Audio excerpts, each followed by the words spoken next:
मेरे ख्याल में लोगों को यहाँ पर अपना माइंडसेट जो है उसको चेंज करने की ज़रूरत है और लोगों को इस बात को जल्दी रियलाइज़ उनको कर लेना चाहिए कि टाइम जो है वो बड़ी तेज़ी के साथ बदल रहा है। जो आज से 15, 20, 50 साल पहले चीज़ें थीं उनके चेंज होने की पेस या इवॉल्व होने की पेस जो थी वो काफ़ी स्लो थी। अब तो दिनों के अंदर मतलब कि आप रात को बैठते हैं, अगले एक वीक के बाद दोबारा आप किसी से मिलते हैं तो चीज़ें जो हैं वो काफ़ी ज़्यादा डायनेमिक्स जो होते हैं वो ग्लोबली, पॉलिटिकली और फिर ये कि आप जॉब मार्केट की या इकोनॉमिकली उसको अगर आप देखते हैं तो चीज़ें बहुत फास्ट पेस के साथ चेंज हो रही हैं। तो मेरे ख्याल में जो नौजवान जनरेशन है इनको भी अपने आप को उसी तरीके से उस पेस के ऊपर लाकर चेंज करना चाहिए। इनको हमेशा इस बात को सोचना चाहिए कि अगर मैं ये वाला सेट ऑफ एजुकेशन हासिल करने लगा हूँ या लगी हूँ तो क्या ये एजुकेशन मेरी अगले 15 या 10 सालों के बाद मुझे हेल्प आउट करेगी या नहीं, या एटलीस्ट जब मैंने इसको कंप्लीट कर लेना है तो where I will be standing, मतलब कि मेरा उसका कंपटीशन क्या होगा, मेरे इर्द गिर्द कौन से लोग होंगे। अगर मैं अपनी कंट्री के अंदर हूँ या मुझे किसी अब्रॉड के किसी कंट्री के अंदर जाना है तो मेरा कंपटीशन किन लोगों के साथ होगा। वो टाइम गुजर गया कि जब हर बंदे को जॉब मिल जाती थी, जिसने मतलब कि 10 जमातें की उसको भी जॉब मिल गई है, जिसने 12 की हैं उसको भी मिल जाती थी। अब तो टाइम है कंपटीशन का। एम्प्लॉयर जो हैं उनकी डिमांड होती है बेस्ट की। इसी तरीके से जब आप यूनिवर्सिटी की और स्कॉलरशिप्स वगैरह की बात करते हैं तो वहाँ पे भी उनको बेस्ट स्टूडेंट ही चाहिए होते हैं और वो बेस्ट अपने आप को स्टूडेंट ने पहले दिन से ही तैयार करना है कि मेरा कंपटीशन जो है वो अगले 5 या 10 सालों के बाद किन लोगों के साथ होना है, सो दैट कि वो पहले दिन से ही उसके ऊपर उस तरीके से फोकस कर सकें। अनफॉर्चुनेटली मैं अगेन यही कहूँगा कि जब उनके लैक ऑफ विजन होता है, उनको पता ही नहीं होता है, सडनली उनको पता लगता है कि मेरा आज बीए जो है वो ख़त्म हो गया है और कल से मुझे अब्बू या अम्मी ने कहना है कि भाई जॉब के ऊपर जाओ।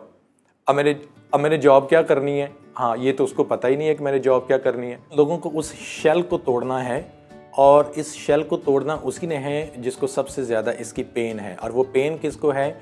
जिन्होंने अब प्रैक्टिकल लाइफ के अंदर जाना है। ना तो पेन है उनके पेरेंट्स को, वो मतलब कि ज़्यादा से ज़्यादा उनको पुश कर सकते हैं, ना ही पेन है उनके उन रिलेटिव्स को कि जिन्होंने मतलब कि लेट 80s या लेट 70s के अंदर ग्रेजुएशन की थी और उस वक्त मार्केट की ये जॉब सिचुएशन वो डिफरेंट थी।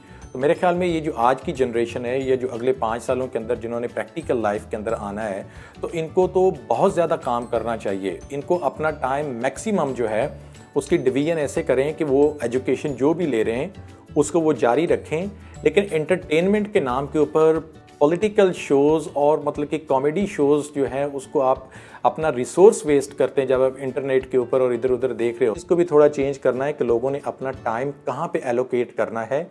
और दूसरी बात है कि रिसर्च एंड डेवलपमेंट, रिसर्च जितनी ज़्यादा कर सकें राइट फ्राम मतलब कि जब इनके पास थोड़े से रिसोर्सेज आफ्टर बैचलर्स डिग्री या मतलब कि आफ्टर हायर सेकेंडरी स्कूल के बाद इनके पास आएँ तो जितना ये इंटरनेशनल मार्केट के साथ कनेक्ट होने लगेंगे उतना ही उनको फ़ायदा मिलेगा इन 2 टर्म्स।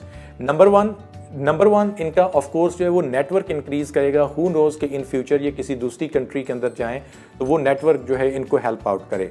नंबर 2 इनका एक्सपोजर बढ़ेगा, इनको पता चलेगा कि UK, USA, China, France, India और दूसरी कंट्रीज़ के अंदर या मिडिल ईस्ट के अंदर जो एम्प्लॉयर है वो क्या एक्सपेक्ट करता है और जो एम्प्लॉयज़ वहाँ पे आज होल्ड करके बैठे हुए हैं, जो जॉब कर रहे हैं या जो इन डिमांड हैं, तो वो किस तरीके से हैं, उनकी क्या एक्टिविटीज़ होती हैं, उनका नॉलेज कैसा है, उनका बैकग्राउंड कैसा है, उनका नेटवर्क कैसा है। तो मेरे ख्याल में इन 2 चीज़ों के ऊपर अगर लोग काम करें तो ये चीज़ें उनको अपनी कंट्री में भी हेल्प आउट करेंगी और ऑफ कोर्स इंटरनेशनल मार्केट के अंदर भी हेल्प आउट करेंगी। प्लीज़ चैनल को अगर पहले सब्सक्राइब नहीं किया तो अभी कर लें। इस वीडियो को तमाम दोस्तों के साथ, अपने फैमिली मेम्बर्स के साथ शेयर करें।